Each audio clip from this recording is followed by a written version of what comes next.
See a lot of red shirts out there. Hello, everyone. Welcome to tonight's program with Inforum of the Commonwealth Club. I'm Clara Jeffrey, editor-in-chief of Mother Jones. Tonight, we're joined by Shannon Watts, founder of Moms Demand Action for Gun Sense in America. On December 14th, 2012, I'm sure a date a lot of us remember, Shannon was a mother of 5 and a former communications executive who, like many of us, were horrified to learn that day of the tragic Sandy Hook Elementary school shooting that took the lives of 20 first graders and 6 educators. She decided to start Moms Demand Action, which has since grown into one of, if not the largest, grassroots network in America, with chapters in all 50 states and millions of supporters.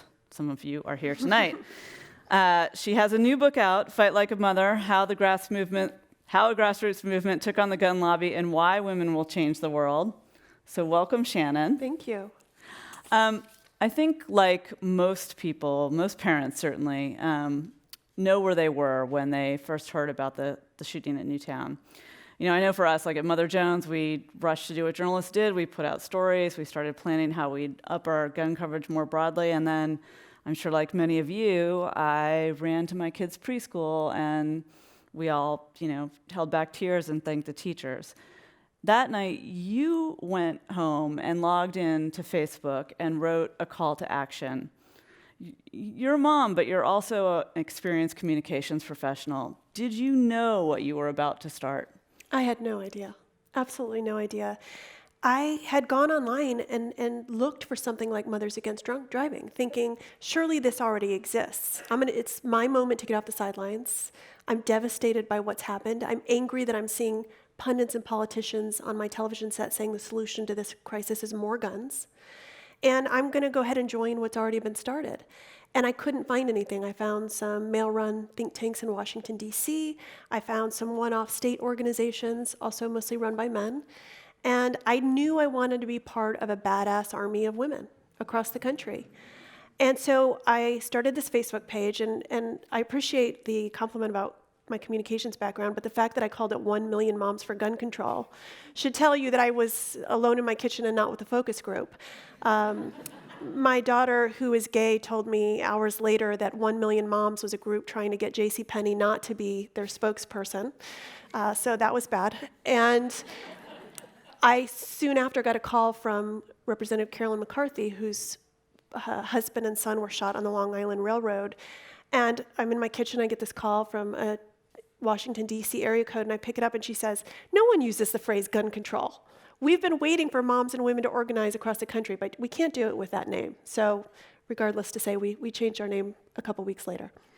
So what made you think that the rubric of moms and an organization, at least initially led by moms, could be a game changer? I intuitively felt that women, but in particular moms, were the yin to the gun lobby's yang. That the gun lobby had made this group of vocal extremists, a vocal minority, afraid their guns would be taken away. But 80 million moms in this country, regardless of political party, especially that week, that day, were afraid their children would be taken away. And that if we could get together and unite on this issue, that we could quickly solve it, just like we solve so many issues in this country. You speak about the superpower of moms, and I think we've seen in this movement and in other political organizing in the last couple of years how women use skills that they use in their jobs and their home, but maybe never thought that they could use those to affect massive political change. Tell me what you think those are. Well, first of all, we spend a lot of time negotiating. Anyone here who has kids, more than one, that that's a big part of your job. We spend a lot of time budgeting and planning for family spending. And also we're multitasking mofos. There's nothing I can't do all at the same time. And that really became true when I became a woman and a mom. But the other thing is that when you spend any time in a state house, you very quickly realize that these are not rocket scientists. I would trust very few of them to get me a cup of coffee, let alone make the laws that protect my family and my community. And that's why so quickly our volunteers have moved from shaping policy to making it, because they realize that the skills they have as a mom have qualified them to do this job. It's interesting because throughout, decades and, hundreds of years, women have really been at the forefront of some of the biggest social changes, even when they had no power, whether it was abolition or suffrage or temperance or child labor. And in fact, the namesake for Mother Jones, I think, is just worth telling you guys because it's sort of an interesting corollary to your group. She lost her husband and her kids to yellow fever, and later became an activist, named herself Mother Jones, and made herself look older than she really was, and kind of dowdier, and wore this sort of already out of style form of dress. Her thinking was that no one would beat down a grandma at the head of a miners' strike or whatever.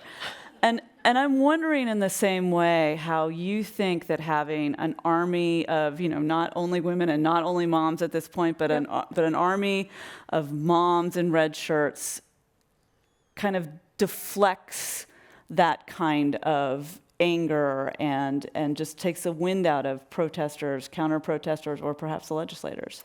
We are mothers and others at this point. I mean, we have become sort of the MAD of gun safety. In fact, we're much bigger than most organizations in the country. And I think it's because we've built this brand, you talk about the red shirts, that really make women feel empowered. And the other thing we've learned is that motherhood can be used as a weapon against you unless you use it as a tool. I can't tell you how many times the gun lobby has attacked me and said, I must drink boxed wine in my driveway and take Xanax, and I'm not a real mom, and all these insults that are sort of mom-centered and woman-focused. And we have started to take motherhood and use it as a tool. We only hold 20% of the lawmaker positions in this country. We're less than 5% of Fortune 1000 CEOs. But when we speak, lawmakers listen. And we weren't even showing up before. So it's not like it's all of these volunteers in red shirts versus an equal member of gun extremists or even NRA members. It's all of us versus one or two gun lobbyists. Mm-hmm. And when lawmakers see that, it makes a difference. When you guys were first going, there were certainly a number of high-profile instances when moms volunteers were confronted by open carry activists, and essentially the visual, if for those of you who somehow don't remember this, was that, usually large guys with really large assault weapons confronting you. And that just must have been terrifying to you as a leader of an organization, as well as terrifying to, of course, those frontline volunteers and organizers. Do you still face that kind of physical intimidation out there? We do. Open carry is legal in 45 states. It's not legal here in the state of California, but where I live in Colorado, you can walk up and down Pearl Street with an AR-15 strapped to your chest, but not a dog. And that's the absurdity of the gun laws in our country. And one of the early examples you're talking about are volunteers, 4 of them, were having a membership lunch in a restaurant. They looked out the window, and 40 people were pulling up in pickup trucks and pulling long guns out of their cars and just holding them and posing with them and waiting for these women to come out of the restaurant. And there was nothing the police could do because it's perfectly legal, again, in 45 states. And we do still see that. I think they realized that was a very bad visual that went viral, and it didn't do what they had hoped it would do, which was to silence and intimidate us. It turned on them. But even this last weekend, it was Wear Orange. And in Ohio, a lot of armed men wearing orange showed up at our event, again, to intimidate and silence us. And when that happens, do you think the visual and the public sympathy is more likely to go to you because it is mostly a group of women and with that kind of mom's identifier again? I do. I think that's why they don't do it quite as much as they used to, because they realize that it didn't have the impact they wanted it to. But that said, I also think it's so important to show America, what does open carry look like? It's how we got Starbucks and so many other companies to change their policies, because when you see someone with a gun in their pocket or an AR-15 strapped to their chest ordering a latte, you realize that there's something very wrong with this country. Did those kind of corporate boycotts and corporate movements, you guys did, let's see, Starbucks, or was it Burger King, Target? Chipotle. Burger King was not one of them. Chipotle was my favorite. But there were a bunch of companies in the early days, and just to kind of explain the genesis. So I saw on the news that Starbucks was no longer going to allow smoking 20 feet outside its stores. And so I called and said, will you still allow open carry? And they said, yes, we're still going to follow the law. And our volunteers said, well, we're more afraid of secondhand bullets than secondhand smoke. So we embarked on a campaign called Skip Starbucks Saturdays. We were too small to do a boycott. And even then, the soccer moms gave me a really hard time about not having coffee on Saturday. But within 3 months, Howard Schultz came out on television and said, guns are no longer welcome in our stores. And we replicated that using hashtag like burritos, not bullets for Chipotle and other companies. But that was the early days when companies did not want to talk about this issue. Now we have companies like Levi's, like Dick's Sporting Goods, like Tom's Shoes, that are coming to us and saying, not only do we want to have the right policies, but we actually want to be part of your coalition.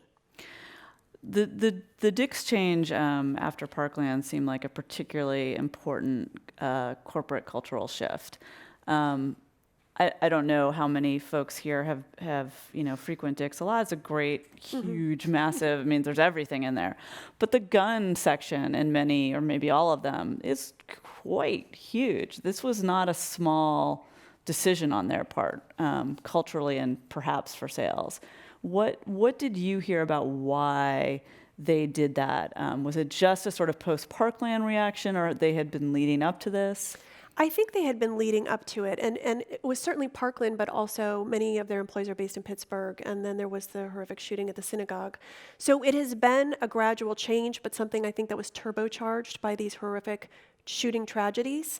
I think it's incredibly brave. They kind of said, we're not going to sell semi-automatic rifles anymore, and then they moved it to, well, in fact, we're actually getting rid of much of the gun sales across the company. And at first, they suffered financially because of it, but they seem to be back on track. And they kind of said all along, we don't care. We want to be on the right side of history on this issue. And the NRA knew that it was a huge cultural shift because they attacked them so mercilessly over it. But that's how change happens.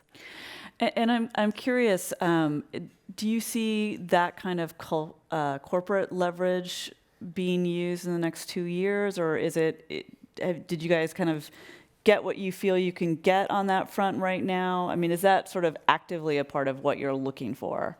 We are more these days partnering with companies, much like we are creative people and influencers and others who want to come to the table and be part of our coalition. I'm still hopeful that someday Kroger's will change its policy. That was a campaign we started. We lost a couple of those. But I do think the future of gun safety will be that companies will do the right thing to protect their customers when lawmakers don't protect their constituents. You personally have faced a lot of threats. Tell us what you feel comfortable sharing about that. Sure. Within hours, the threats of death and sexual violence started against me, against my daughters.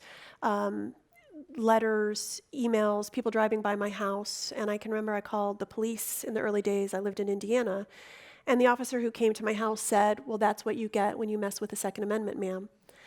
And I realized that I was sort of on my own, but also that, much like the open carry protests we were talking about, that isn't meant to intimidate and silence me and our volunteers. And if we lose our children, we have nothing left to lose. So we weren't going to do that.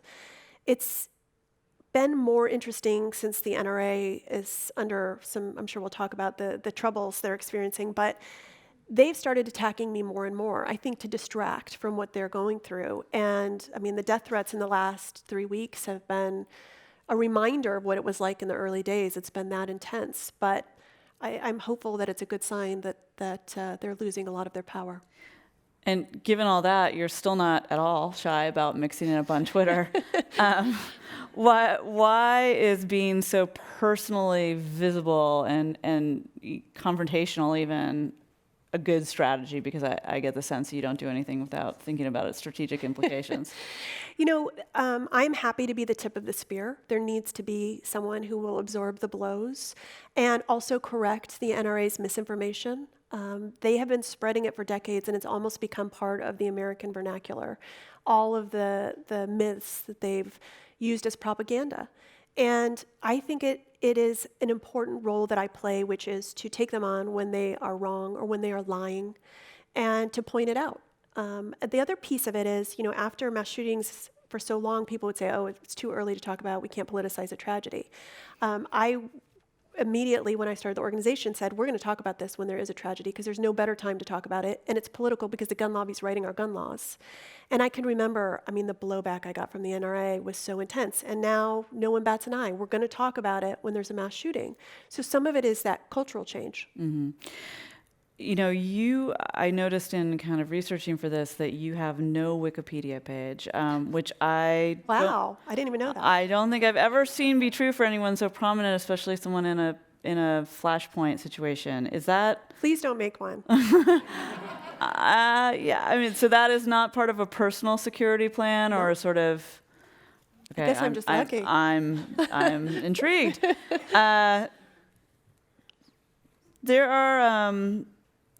There are perhaps some limitations to the Moms brand. How do you get over making, how do you get to the point where you can make common cause for those who are not moms, who are maybe are moms, but think, oh, this is a group for like white, affluent moms, not me. How have you bridged that divide? So I get asked a lot, like, why aren't we parents demand action, or some women demand action? The moms was the idea I talked about with taking on the gun lobby. But the other piece is, because we hold so few positions of power, this is the power we can have on this issue. This is how we can have a seat at the table and be able to have influence. So the name, until we're 50-50, the name isn't going to change. But in terms of the piece about diversity, it's so important to us, both politically, but also to have diversity, equality, and inclusion. We've made it a key priority. I am a white suburban mom, and I was scared my kids weren't safe in school. And so many other women who came into the organization after Sandy Hook looked like me. So we had to work very hard to diversify. For example, last year, over 40% of our new hires were non-white. But after the Parkland tragedy, we tripled in size, and the people who came into the organization looked like me again. So what I learned was this is a never-ending effort, that we always have to work on it. We just hired the diversity officer from Planned Parenthood. Her name's Angela Farrell Zabala, and she will be doing the same kind of work for Moms Demand Action because it is such a priority. It's interesting because I think after Parkland, those kids and the movement more broadly really made a concerted effort to make sure that they were talking about the full spectrum of gun violence and how it impacts all kinds of communities. And I'm wondering who, in your organization, you think has been the biggest successful public-facing. I'm thinking of Lucy McBath as an obvious one, and are there others that you feel like are kind of bridging those gaps to some extent? Yeah, absolutely. So in every community we're in, we work to partner with the women, particularly women of color, who have been on the front line of this issue for decades and have been invisible, so that we are working together and we're lifting up their work. But I think Lucy McBath has been such an important voice because her son, Jordan Davis, a black teen, was shot and killed by a white man because he said his music was too loud. And Lucy immediately became an activist with us in Georgia. And every time we would talk, I would say to her, so when are you running for office? And finally she said she was going to run, and she was going to run for Congress. And she now holds a seat held by Republicans for 30 years. It's Newt Gingrich's old seat. And she is a voice for the black men in this country who are 10 times more likely to be shot and killed than their white peers, the black boys who are 14 times more likely to be shot and killed than their peers. And we are electing more and more women like that. In fact, one of our volunteers this year was the first Muslim ever elected to the Pennsylvania State House, and she is a gun violence survivor. Are school shooting drills a good idea? Everything we do is data and research driven, and we often change our minds or evolve a position, and one of them has been on this issue. There is zero data that show that active shooter drills are effective, especially for children. There is data that shows they experience depression and anxiety after these drills. So we now believe that children should not be involved in active shooter drills, and that. And is this children of all ages, or do you? Children of all ages, but that teachers, that adults, if they want to drill, that they should. If you look at the drills in this country and how they're evolving, it is almost like lawmakers think our teachers are Rambo or school officials. Again, most of our school officials and lawmakers are men. Most of our teachers are women.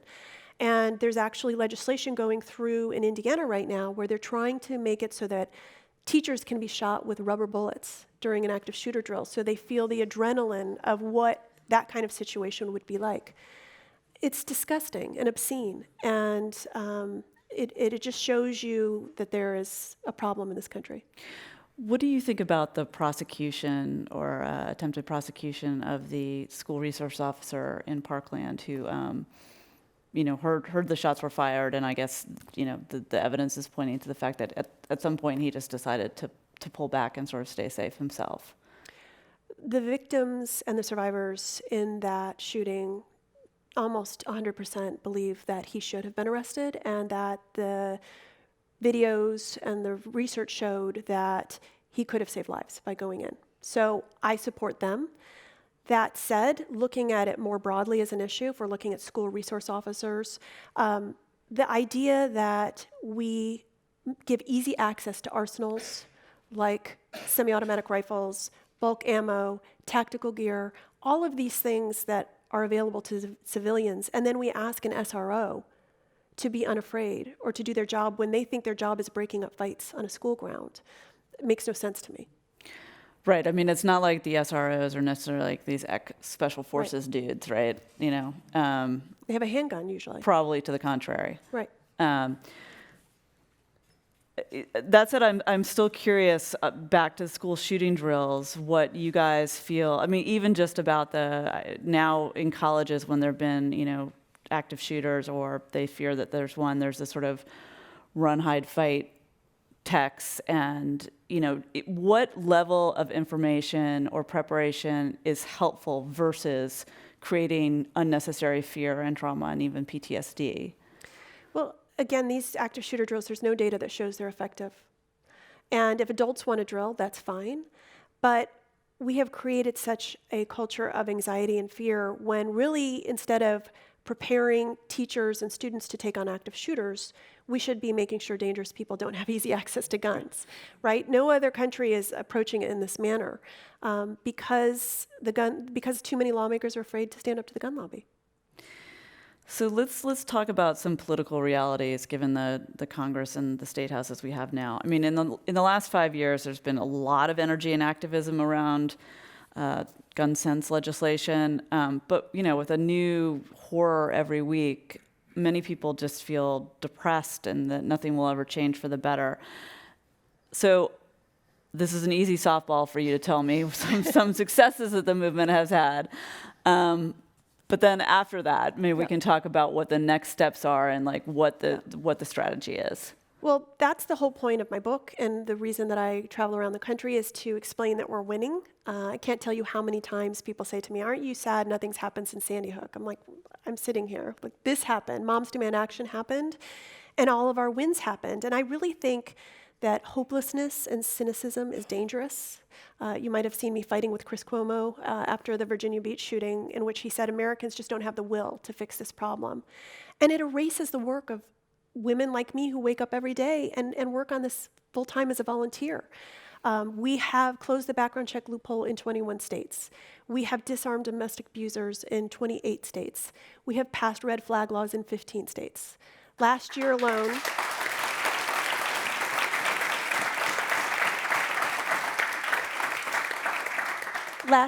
after the Parkland tragedy, the laws didn't pass themselves. Our volunteers showed up in state houses, and as a result, 20 states passed stronger gun laws. 9 were signed by Republican governors. All of this momentum is building, and it's like any other social issue in this country. It will point Congress and the president in the right direction. Which of the sort of major planks would you feel would be the most immediately effective in reducing carnage were it to pass? I mean, I'm thinking of there's ammo clips, there's, red flag, there's background check, there's assault weapons bans. Obviously you want all of those, but which is the one that you think is maybe the unsung thing that would really make the difference? Absolutely, background checks. That's really the foundation to every other law. Many of these laws are closing loopholes. In 29 states, you can buy a gun without a background check from an unlicensed dealer, either online or at a gun show. And it's how dangerous people and domestic abusers and minors and others have easy access to guns in this country. And every state is only as safe as the state bordering them and what their gun laws are like. So once we get background checks at a federal level, which we will, then we can go in and do things like close the boyfriend loophole that gives guns to stalkers and to dating partners. We can pass red flag laws that allow a temporary restraining order to remove guns from someone who's a danger to themselves or others. We can close the Charleston loophole, which allows you to get a gun without a background check if it doesn't clear in 3 days. There's so many loopholes and there's so many laws that sort of build on top of each other, but background checks are the foundation of it. This is, notoriously something that upwards of 80% of Americans say that they support, and I think that includes a vast majority of gun owners and even pretty adamant gun owners. So on some level, I don't really understand the gun lobby's resistance to this. It's not that big of a sales issue, or is it? It is. The NRA has convinced its members and groups to the right of the NRA. It's so important to remember that almost every state has its own version of the NRA, but on steroids. Where I live, they're called the Rocky Mountain Gun Owners. And they believe any law is an infringement on the Second Amendment and a slippery slope to their guns being confiscated. So the NRA realized in the early 2000s that they were selling more guns to fewer people. And the only way to maintain their profit margin, because the average gun owner is aging out demographic, a white man over 60, that they would have to arm every generation and every segment of the population in order to recoup those losses. And how do you do that? You insist on guns on college campuses. You arm teachers. You pass something called permitless carry. You expand stand your ground laws. This idea of guns for anyone, anywhere, anytime, no questions asked. There are not that many arms manufacturers in the United States. We did a big package getting in all of their backgrounds a few years ago. I am still surprised that these folks, almost all of whom are men, are not better known for what they basically thrust into our society. Is that another role the NRA plays, to sort of be the shield for those folks? I think that is the case, but what is fascinating, as you know, is that there is this Trump slump right now, and that gun manufacturers are about $100 million in the hole, given that there's no boogeyman in the White House to make people afraid every time there's a mass shooting. And that has resulted in a very weakened NRA who serves as the tip of the spear for these gun manufacturers. And so these gun manufacturers some of them are going out of business. I read about one the other day that had invested heavily in Hillary Clinton's campaign, hoping that she would win so that they could leverage having a Democratic president in office. Maybe this brings us to white fragility, male fragility. Toxic masculinity. Someone had a piece today, I saw you were tweeting it, and there was a great line in there, I think it was a Salon piece, that the guns are basically a pacifier for a certain segment of white men, that it's sort of, the fears are stoked by the NRA and the gun is the pacifier that they're given. And as a organization run by women and by moms, I figure you have another binky that you can... Oh my God, I'm so stealing that line. But really, I wonder if there's a cultural, psychological issue that we can crack somehow without it being just reduced to political tribalism. We don't have to worry about convincing this vocal minority of gun extremists to come to our side. We don't have to. When almost 80% of Americans support stronger gun laws, we need what has been a silent majority to no longer be silent. We need to use our voices and our votes on this issue. If we do that, then they can do whatever they want, that vocal minority. The problem is if that vocal minority is in your family or living next door to you, and then you might have to have more considerate conversations.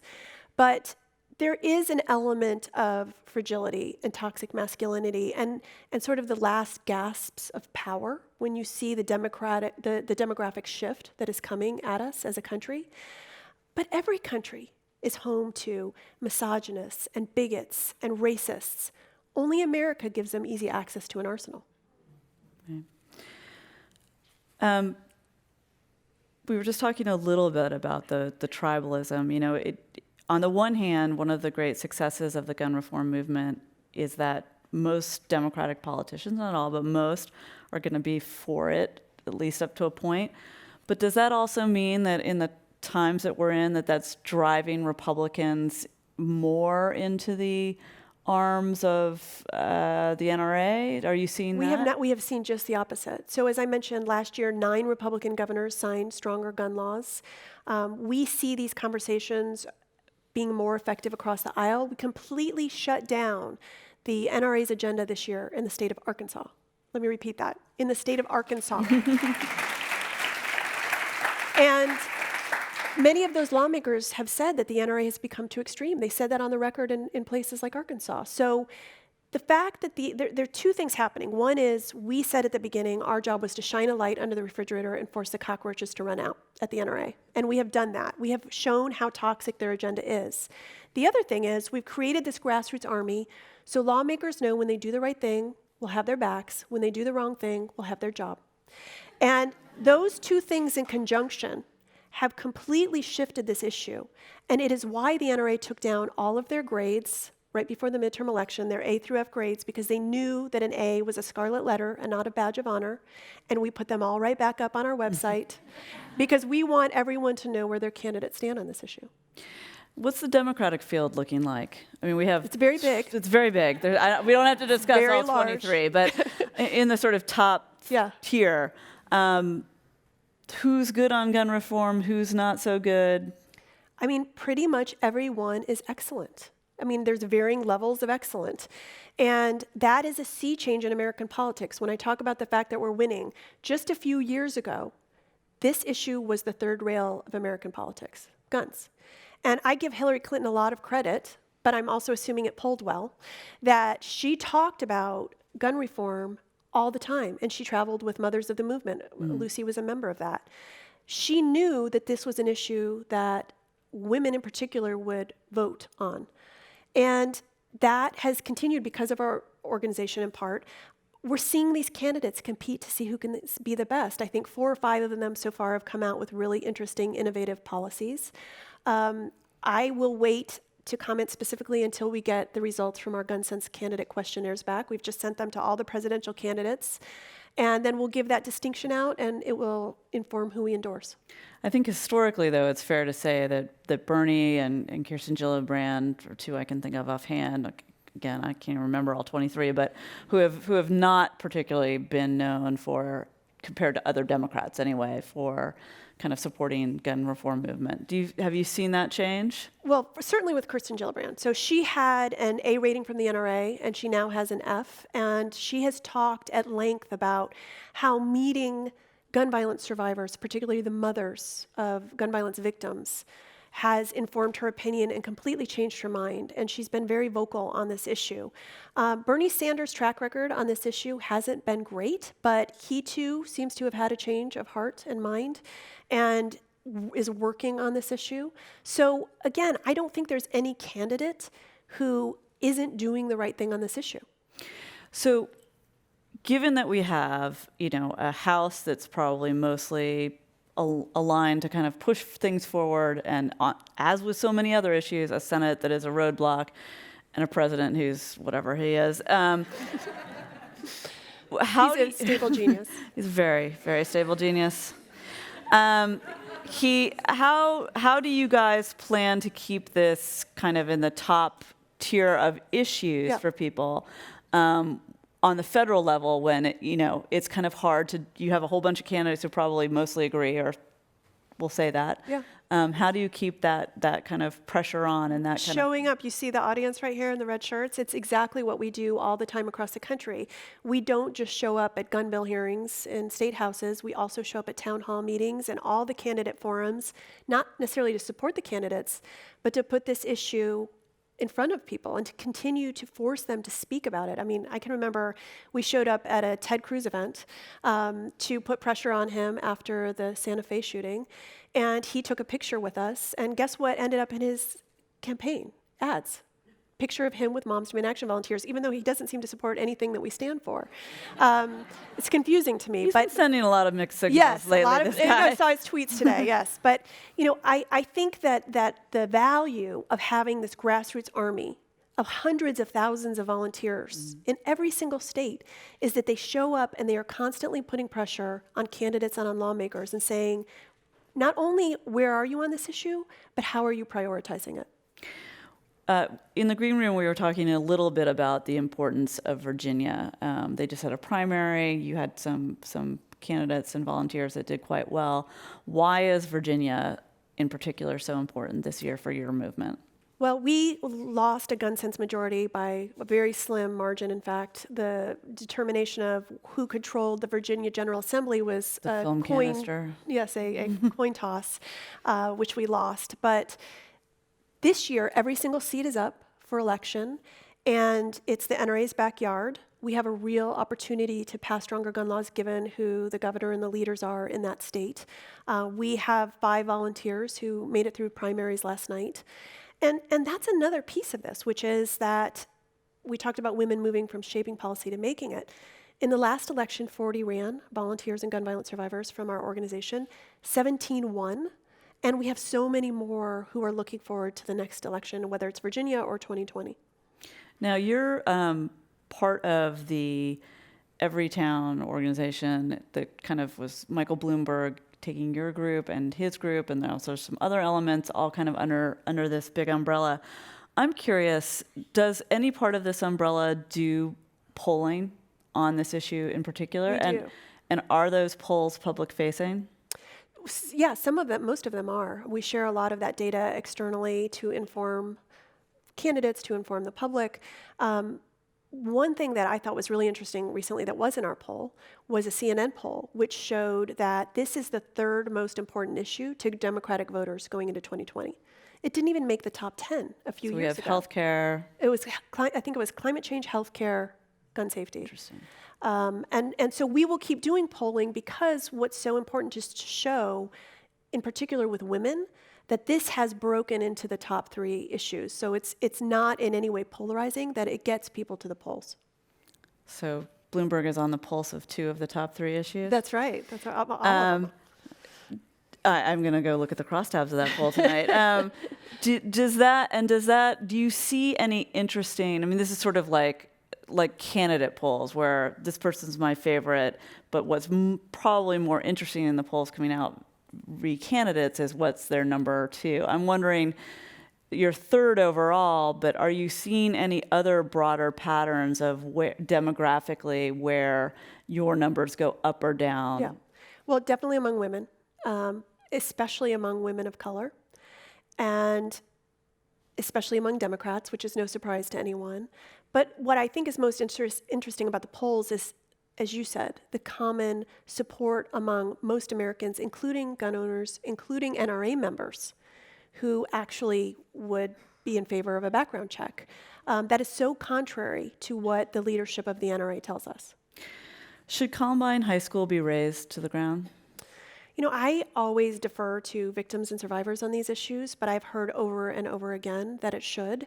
Mother Jones has done some amazing investigative work through Mark Folman and others that shows that so many mass shootings in this country are copycats, that they're done by people who emulate or want infamy like the shooters at Columbine. And if I were a parent, I would certainly want that school gone. Do you think the media has gotten better about doing things like not using the shooter's name and not sort of endlessly delving into what their motivation is, because it's usually some combination of the same things? I do. I think No Notoriety, which was started by Karen Teeves, whose son Alex was shot and killed in the Aurora movie theater shooting, she has been amazing and started the hashtag No Notoriety, educated reporters, other survivors have done the same thing.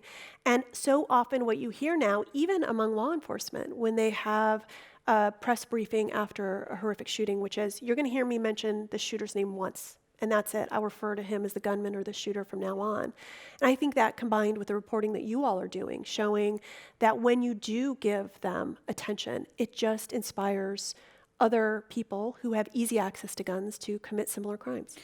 back to this toxic masculinity, I think the thing that's really kind of terrifying is seeing how the kind of white nationalism and the most virulent men's rights movement stuff is recombining with people who, you know, end up being mass shooters. And I'm wondering if there's any data points that you feel that the public should know about that. Well, when you look at violence, particularly violence against women, when there's the history of a mass shooter is revealed, it almost always includes violence against women. It's definitely a red flag. And it's why it's so important to keep guns away from people who have violence in their histories, particularly violence against women. And it's, again, when you have the vast majority of your lawmakers are men, it becomes so important, I think, to women to pull the levers of power available to them. And right now, that's our voices, our votes, our spending power, until we have equal representation. But again, every nation is home to toxic masculinity. If you look at Charlottesville, many of those people were open carrying. The governor said they had more access to weapons and more sophisticated weapons than the police force did. That is a recipe for disaster. The NRA has, I think, particularly done a good job of stoking those fears. Why do you think they hired Dana Losich? Oh, Dana Lash. I could talk about Sorry. her for a long time. You know, Dana Lash was for a long time sort of just someone trying to sell guns and make her place in the world as this controversial figure who would do it around the Second Amendment. And then I was like, oh, we like her. And they hired her. And I think she was supposed to come on and sort of soften things with this being a mom and being a woman. I don't think that was successful. She's incredibly vitriolic and often spreads misinformation that's easily shown that she's not telling the truth. I think, given that we are finding out now that she's hired by Ackerman, Yeah. which is such an interesting twist to things, her days on NRA TV may be numbered. So for those folks who maybe haven't followed this so closely, the NRA is going through this really ginormous scandal where basically part of their organization funded a PR firm that made NRA TV and did a whole bunch of other things and essentially kind of took more than those numbers make sense. I'm wondering if you guys yet see that kind of corruption scandal within the NRA is reverberating amongst rank and file members who maybe, you know, aren't the most virulent people even. Yeah. We're seeing board members resign. We're seeing members, very prominent members, write open letters about the misspending of money. So the NRA is under investigation right now for a couple reasons. One, its ties to Russia. Where did the $30 million come from for Donald Trump and the other 20 for other elections in 2016?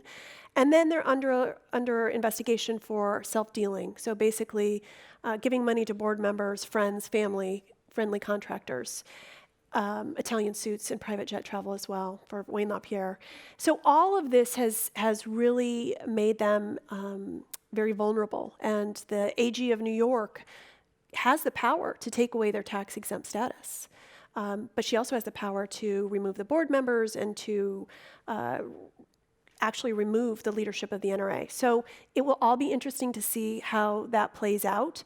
I would never count the NRA down and out. I mean, they weren't in great shape in the 90s, and all they needed was a Democratic president to come back and use to sell guns. But I want to take advantage of the fact that they're down and out right now.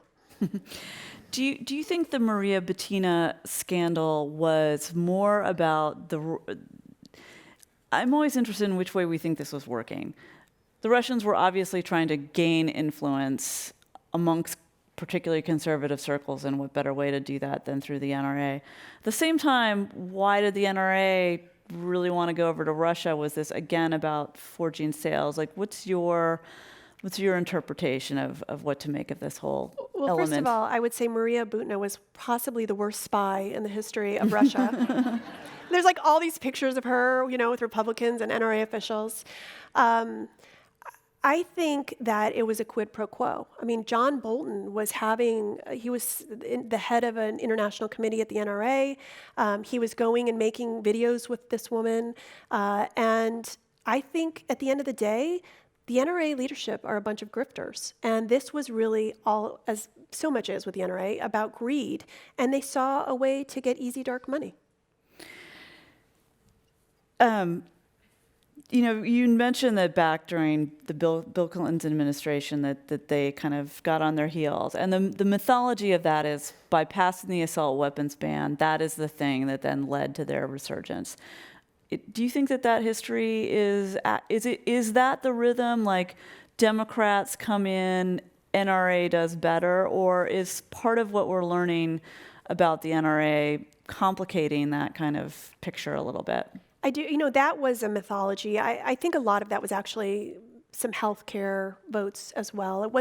You can't blame the Democrats' loss all on the NRA in the 90s and the bills they passed. But again, when you expose the NRA for what they are, when you make them toxic to lawmakers, you see the stranglehold loosened on our lawmakers finger by finger.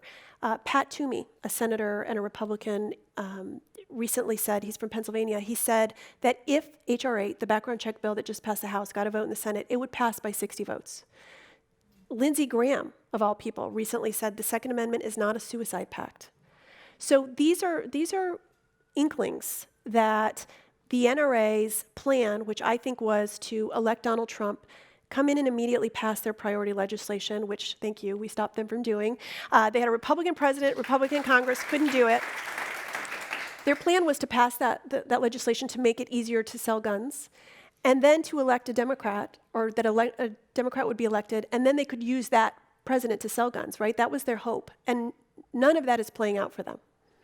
So we're going to take questions from the audience in a few minutes. So if you guys want to line up, there's a microphone in the back over there, I believe. I can't quite see. Shannon will answer your questions in a few. I'm going to ask you kind of one last but pretty tough question, just emotionally, which is, during the Iraq War, the height of it, there was a lot of talk about how if we saw pictures of the carnage, that Americans' attitudes about that war would have changed much quicker than they did. And I've started to see some survivors talk a little bit about this, but I have wondered, at least since Newtown, if not before, if parents ever chose to distribute photos of their children or loved ones, what kind of impact do you think that would have on this? And nobody, of course, can make them do it or urge them to do it, but I just wonder, you must have thought about this. Well, we know that the photos of Emmett Till were incredibly important in swaying public opinion. And we know that actually a Sandy Hook family did bring lawmakers, the governor and others, into the room where her son's body was and say, look at my son. This is what our gun laws did to him. And she did that in private. At the same time, I talk to so many survivors who say that is their worst nightmare, that everything has been taken away from them through gun violence, and that the one thing they have left is their privacy and the memories they have of their children and the way their children looked. So many of them don't even want you to use their photos for just their photos of them from being children when we talk about marking these horrific shootings. And I have become close to Nelba Marquez Green, whose daughter Anna was shot and killed in Sandy Hook, and she is vehemently against this idea. So again, as someone who has not experienced gun violence, I always have to defer to the families. It was interesting that I think something similar happened after Parkland, where lawmakers were brought into one of the classrooms, and the bodies weren't still there, but enough horror was still quite evident, and in my memory of it, anyway, that some of the most opposed to kind of changing things did an about-face pretty quickly in that moment. I think that speaks to the difference between men and women too, because women don't have to see that to make change. We feel it because there are children, and the idea that you would have to see that to make change I don't really understand. Okay, so I'm sure some of you have questions back there. I will just remind you guys that I'm sure many people would like to ask questions, and we don't have that much time, so please, a question, not a manifesto. And thank you. I'm going to get that T-shirt. Please begin. Shannon, thank you, times 80 million, I Oh. think. So I hope this is a fair question. I'm asking it because it's what my head and my heart keep coming back to. So thank you for talking about that we are winning, and that was so inspiring and gave me a lot of hope. But what will it look like when we've won? It's a great question. I think of it much like Mothers Against Drunk Driving. They were able to, in less than a decade, accomplish all that they had set out to do in terms of state and federal laws, but they never stopped showing up. They still show up today because you have to protect those gains. Anytime there's a special interest that has taken hold of our country, it's really never over. And that's why I say this is a marathon, not a sprint.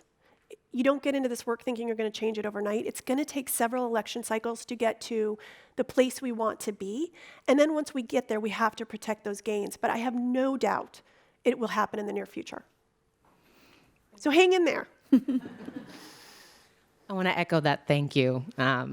It's really powerful. I'm curious, you started with a Facebook post and now you're here. And I'm sure it's in your book, but I'm just curious along the way what were the steps to organizing and the highs and lows along the way and what kept you going? Well, the good news is that's all in the book. And the proceeds go to gun violence prevention organizations. I never imagined that an online conversation would become an offline movement. But it is really testament to type A women all over the country who started Googling me and emailing me and calling me and saying, I want to do this where I live. And they really did. I'm a full-time volunteer, and all of our volunteers work so hard. It's almost like another job for some of us.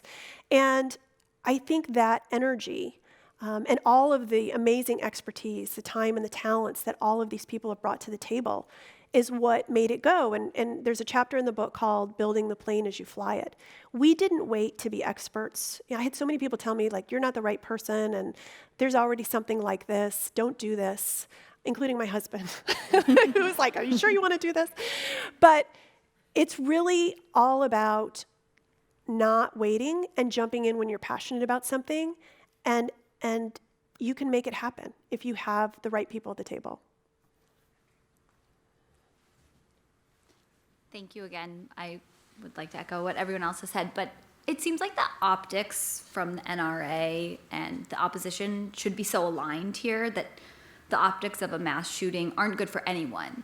Do you feel like there's any leadership right now at the NRA that might be willing to work with your organization? Is there hope, or do you think they all need to go and there need to be a completely new wave of individuals? I mean, involved? if you want to join an organization for responsible gun owners, it's now Moms Demand Action.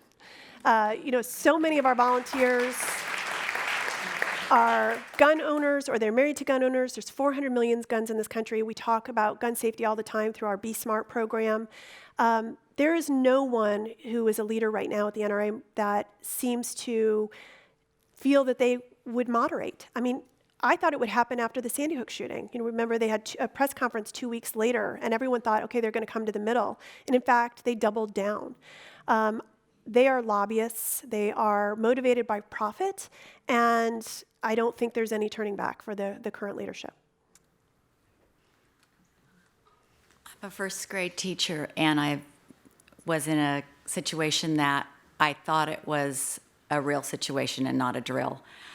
I was inspired by you tonight by saying that these drills, which in my heart I know are not good for children or anybody. I'm going to speak before school boards, and I encourage people and city councils, if with a few words, what could you help me say to these people that we need to change this? So thank you for being a teacher. It's everything we do is based on data and research. So all of it is available. We have a new report out that you can find at everytown.org. It will give you all the information you need to go in and have these conversations with people to show that these drills are not effective. We talk all the time to PTAs and to school boards. I think that in addition to talking about responsible gun storage, this is the next step, which is to talk about these active shooter drills. The reality is that a door is not going to protect you from the spray of an AR-15 any more than my school desk would have protected me from nuclear fallout in the 80s, right? And we spent so much time doing those drills.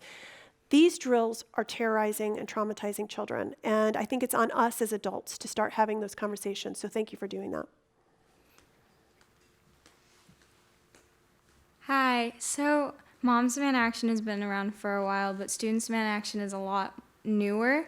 And so as we start to get more integrated into activism in this network, where do you envision Students Demand Action, student voices being most effective? How can we, actually lead some sort of charge?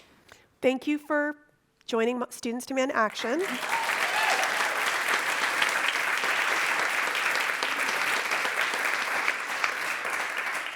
I think you will decide that. I am a middle-aged lady, so I think you all have ideas and creativity and tools that will take activism to the next level, and you will figure out what the best ways are to speak to your lawmakers and to influencers and to leaders about this issue.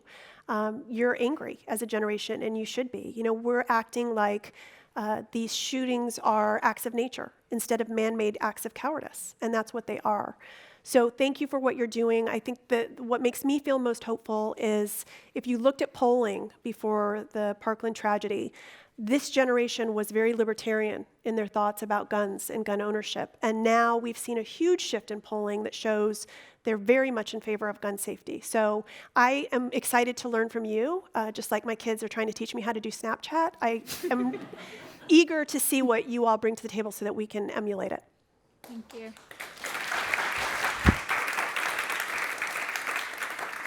Hi. This is her mom, right? Yes, that's my daughter. I'm actually a mother of 3, and I came to this issue in sort of a strange way. I didn't know Moms Demand Action existed. I needed to do something, so I used my skill set as a photographer, and I created a video with about 90 kids delivering a plea for safety from gun violence. The video got picked up by several news sources and went around the world, and I was trolled heavily. And I didn't know that underbelly even existed. And it terrified me because I'm a mother. And there were times when I felt like it was irresponsible for me to step up to the podium and to be speaking out and to have these targets, because the people not only trolled me, but they singled out children in the video and they said horrific things about them. Do you ever have that experience where you feel like, you know what, my job is as a mom first, and maybe this has put too big a target on my back to do this work? I don't think I could do this work that I have taken on. Again, I serve a unique role, which is to be the tip of the spear, and I am happy to do that. I don't think if my family, my children, my husband were afraid for me and wanted me to stop, that I would still be doing it. So that doesn't mean that works for everyone, right? People should be as out front and as public as they feel comfortable. You don't have to be in the public eye all the time to be an activist. There's so many things you can do also behind the scenes, and I'm grateful for what you did, and I'm sorry you had that experience. And I understand that feeling of conflict because we are caretakers, and that's why we are getting involved in this. But I also think that's the intention of that kind of intimidation, right? It's to silence us. And for so long, we have been silent on this issue. And as a result, we've gotten to this place of insanity in this country. So I just have decided that it's going to be like white noise to me. Well, you'll be happy to know that I took the comments from the trolls and I put them into a second video and put it out there. That a girl. These are our last 3 questions. Hi, hi, Shannon. I'm a high school teacher. I have 2 little kids. Sorry, I lost my voice. And I am a mom's OG. I joined right after Sandy Hook. Thank you very much for everything you're saying about school shootings and these terrible drills. We have little kids who have nightmares. They pee their pants because of these drills. Little kids that don't want to wear their favorite light-up shoes to school because they're afraid that the bad man is going to see the lights and come and kill them and their friends. It's not normal. And we can all do so much more. Thank you to the woman who said she's going to school districts to talk about it. I am a teacher. I live this every day during the school year. The summer is the only time I feel remotely safe until we go to the mall or the movies or a concert or anywhere. So thank you for what you're saying. And everybody in here, you need to talk to your school's principal and school board, and these drills have to stop. At the same time, there are a lot of kids around the country for whom school is the safest part of their day.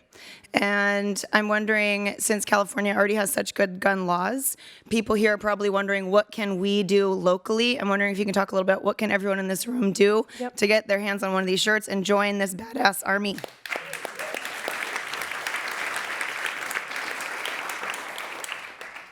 Most of us are perimenopausal, so we cry a lot in this organization. The drop of a hat. Thanks for that, Caitlin. Well, so close.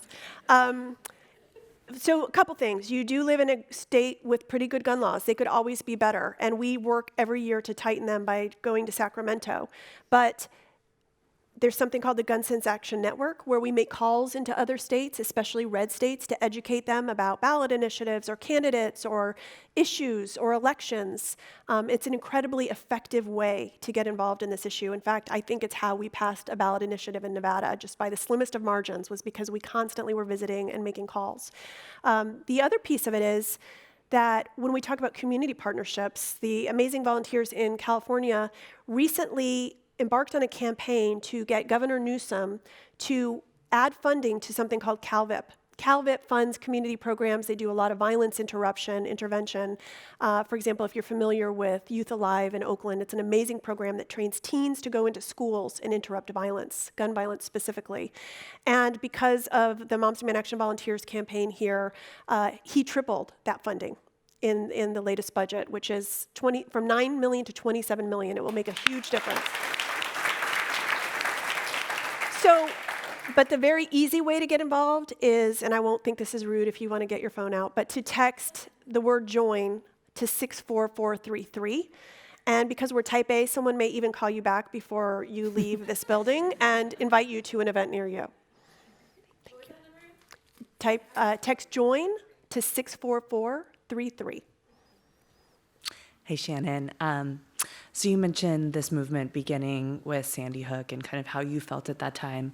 And I can remember watching President Obama address the country after that tragedy and feel his anger and sadness. And I felt such disappointment that an executive order wasn't issued or something large. And then, you know, I'm very aware of the Second Amendment. You see New Zealand, the PM stand up the day after their massacre and say this will change. And so I guess, considering the Second Amendment, what is it about the United States that we have to endure so many of these and then still kind of chip away with movements like this? Do you have any insights there? Yes, it is the NRA, full stop. No other country has an intractable gun lobby that has amassed hundreds of millions of dollars in power to protect gun manufacturers.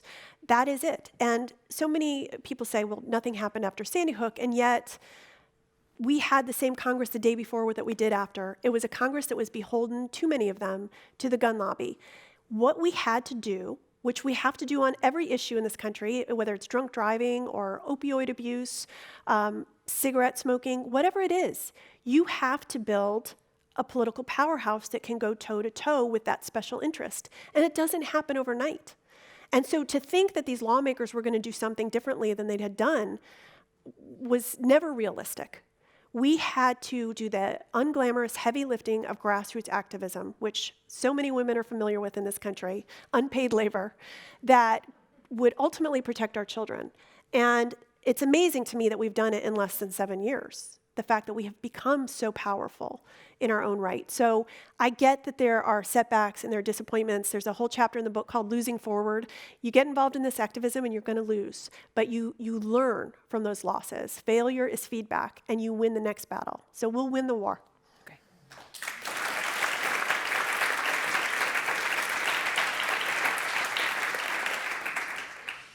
Thank you so much for your incredible work with this. I remember I was pregnant during Sandy Hook with my first child, and I just can't believe how many times I've heard about gun violence to children, especially since my child was born almost 6 years ago. And I absolutely agree with the work that you are doing in restricting gun access, that we all are doing, that I will do more of, is the most important thing. I wonder, on the kind of the next level, how do you and does this movement interact with any kind of like mental health support across the country. And it almost seems like I know the answer from everything you said today with the NRA lobby is perhaps just kind of putting a wall towards that. But I wonder if you have any interaction with mental health issues for the country, and especially for maybe young white males. Sorry, I'm just going to say it. So it's an important question, and so often mental illness can be used as a straw man in this discussion, particularly by Republicans who blame mass shootings and shooting tragedies on mental illness and then never do anything about mental illness. But if you look at the data, only 11% of shooters show any kind of mental illness before the shootings take place. And we also know from data that people with mental illness are much more likely to be victims of violent crime and not the perpetrators. So we have to be careful when we're talking about who is mentally ill versus who just has easy access to guns and has committed a crime because of that. Sure, we could definitely increase the amount of support we have in this country for mental illness. Absolutely, particularly when it comes to veterans and gun suicides and people in rural communities. And in city centers. But at the end of the day, this really is about easy access to guns. Thank you.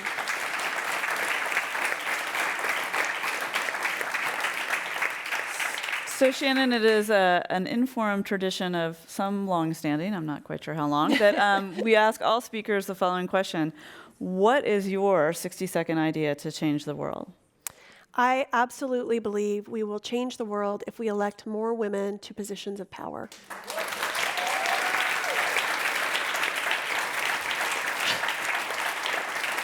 I'm pretty sure you have the crowd on that one. Thank you, Shannon Watts, for joining us here tonight at Inforum at the Commonwealth Club. Please join her in the lobby for a book signing of her memoir / guidebook / manifesto. Fight Like a Mother, How the Grassroots Movement Took on the Gun Lobby and Why Women Will Change the World. I'm Clara Jeffrey, Editor-in-Chief of Mother Jones. A lot of mothers in the room tonight. Good night. Thanks, you guys.